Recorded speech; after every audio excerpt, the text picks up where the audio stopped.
Hello, everybody. This month's training is going to be on the ECR AI second rater using Magic Student. The objective of this training is, by the end of this session, participants will be able to accurately explain the purpose and workflow of the ECR AI second rater and use the rater to help evaluate students' ECR responses. Okay, let's go ahead and get started. So this is Mastering the STAR ECR. So this will be a strategic guide on using the Benchmark 1 ECR rater. This will work as your assistant coach for the big game. You're going to learn the plays, understand the scoreboard, and then maximize your points. Okay, this is the scoring equation. First, you have the human rater, which is worth anywhere from 0 to 5 points. Then you add the second rater, which is our bot, and that is also worth 0 to 5 points. You add up both scores, and then there you get your final STAR score. The reality is that on the official STAR test, you will have two independent scorers reviewing that essay. Their scores are summed together, and that's how you get the final score. So the Magic Student Bot will simulate the second rater to provide an unbiased and independent prediction. Okay, up next is the equipment check. You want to make sure that you are selecting the correct tools when you're using this bot. So right here on the right-hand side, you have a 3-point inspection. Number 1, make sure you're checking the grade level. Number 2, check to make sure you're choosing the correct language, English or Spanish.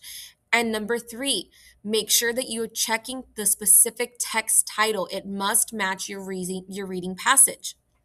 So, for example, if you're using the Watership Down bot, but the essay that the students are writing about is the surprise kick essay, then you will get a 0. It has to match. So you need to make sure that you're choosing the correct bot that has the correct grade, language, and title. Up next, we have the English playbook, race strategy. So really quickly, we're just going to go over what the race strategy is. So we have R. R stands for restate. Turn the question into a statement. Then we have A, answer.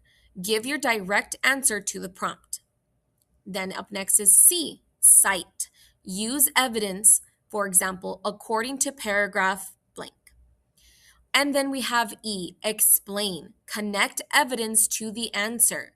So for example, this shows that. So some coaches' notes are, this is where the points are. Critical thinking happens here. This is in the E. This is the most important part. Now here it is again, but in Spanish. And it's the same strategy, just translated. So the acronym is RCCE. R stands for replantea. Usa las palabras de la pregunta. C, contesta. Da tu respuesta directa.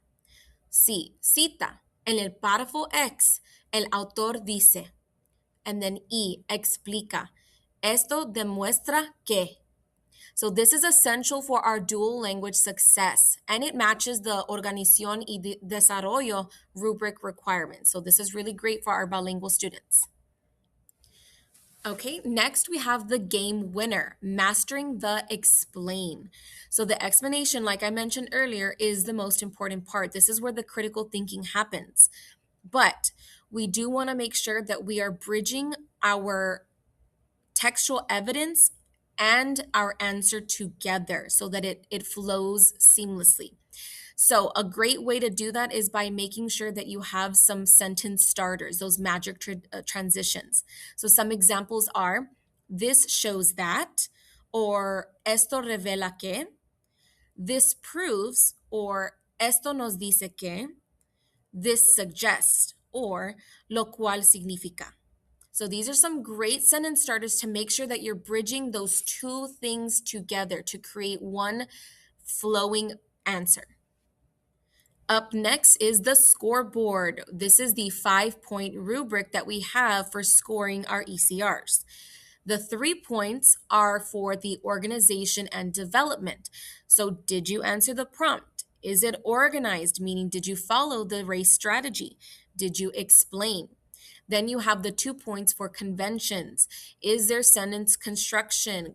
Is there punctuation, capitalization, grammar, spelling? So both of these together, the idea and the conventions, equal those 5 points per rater. Up next, we have the red flag, the zero rule. Sudden death rule. If you score a 0 on organization and development, then you automatically receive a 0 on conventions. Perfect spelling doesn't matter if the essay is off topic or doesn't answer the prompt. So, how do we avoid the 0?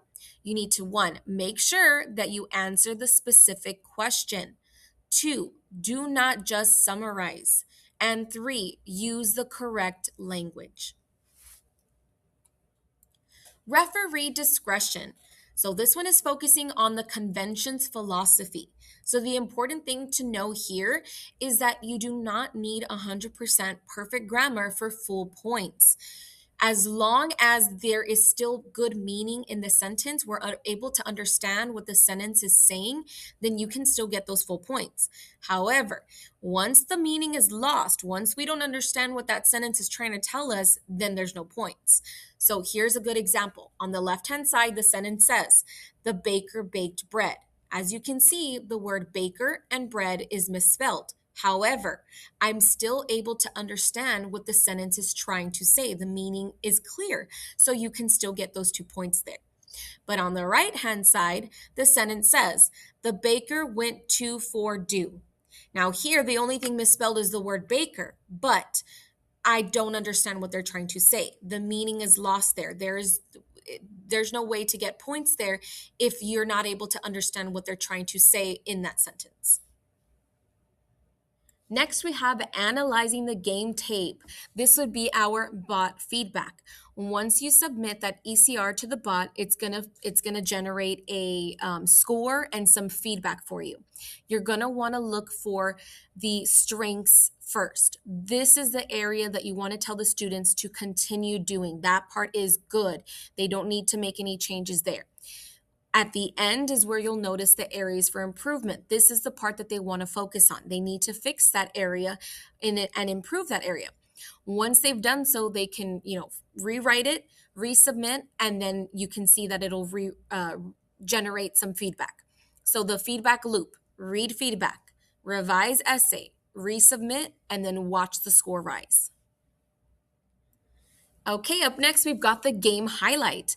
This is a grade 4 English surprise kick ECR. So let's take a look at what the student submitted. It says, Cody changed his opinion because he realized kickball requires skill. This is highlighted in blue because this represents the R and the A. In paragraph 4, the text says, Cody watched the ball curve and realized it wasn't luck. This is green because this is for the C, the sighting. Then we have, this explains that seeing the technique firsthand made him respect the game, shifting his view from boring to exciting.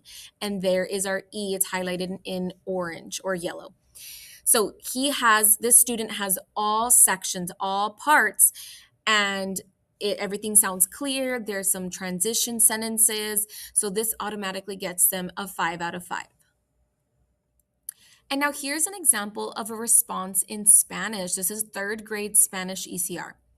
So you can tell here that they have all sections for the race. They followed the strategy, and they have the citing, and they restated and answered. So this automatically gives them a 5 out of 5. Next, we have troubleshooting. So sometimes we'll find some issues within this spot, like, why did I get that score? Why is it telling me this feedback? So I'm going to go over some possible problems and possible solutions to those problems. The first problem could be, I wrote a lot but got a 0. So what could be happening there? You need to ask yourself these questions, or have the students ask themselves these questions. Did you answer the specific prompt? Yes, they may have written a lot, but was the prompt answered? Or did you use the right bot? Maybe when you were grading the ECR, you accidentally chose the wrong bot. Remember earlier I mentioned you have to make sure that you're choosing the correct bot, or else the whole thing will be a 0 because the rubrics will not match if it's not the correct one. Next problem says, bot says I didn't explain. What could be the issue there? Well, you need to have the students ensure that the E is their analysis, not just the paraphrase of the quote. So if they're only putting in paragraph 3, the author says this, but then they don't follow up with the this shows or this means, and then a sentence in their own words, then it's not going to count the E because they're not explaining what the quote is saying. And lastly, off topic code. Okay, so the bot is telling you that that this is off topic. What could that mean? Well, you need to have the students focus only on the questions asked. So, specific character feelings, not the whole story. You don't want them to go on a rant and start talking about all these other things that happen in the story if it doesn't directly tie into what the question is asking. Next, we have Teacher's Corner. These are coaching strategies. So, up first, we have calibration. Grade an essay yourself and then run it through the bot. Compare the results to norm your grading. So, this will be helpful in helping you decide okay, am I grading too harshly? Am I grading too easily? You can see the feedback that the bot is giving, and that will help you kind of norm your own grading. Next, we have revision stations. Don't accept the first score. Have the students apply that feedback and then resubmit. So you don't want to just take that first score. Give the students that feedback, let them give them a chance to fix their essay and then resubmit it and see if they get a higher score. And then finally, trend spotting. Use bot data to find class gaps. Everyone missing the E, maybe reteach some transition words. So we need to figure out if it's just the issue that they're having. Is it just them? Is it just a couple of students, or is it a whole class thing that maybe we can reteach as a class? All right, that's it. So here it is. This is your game plan. So remember, number one, you need to make sure you're selecting the exact bot. You have to make sure you have the correct grade level, language, and text. Number two, draft using the RACE or RCCE strategy. Number three, verify that you have an explained sentence. Number four, review against the rubric. Watch out for that 0 rule. And number five, revise based on second rater feedback. All right, let's start practicing.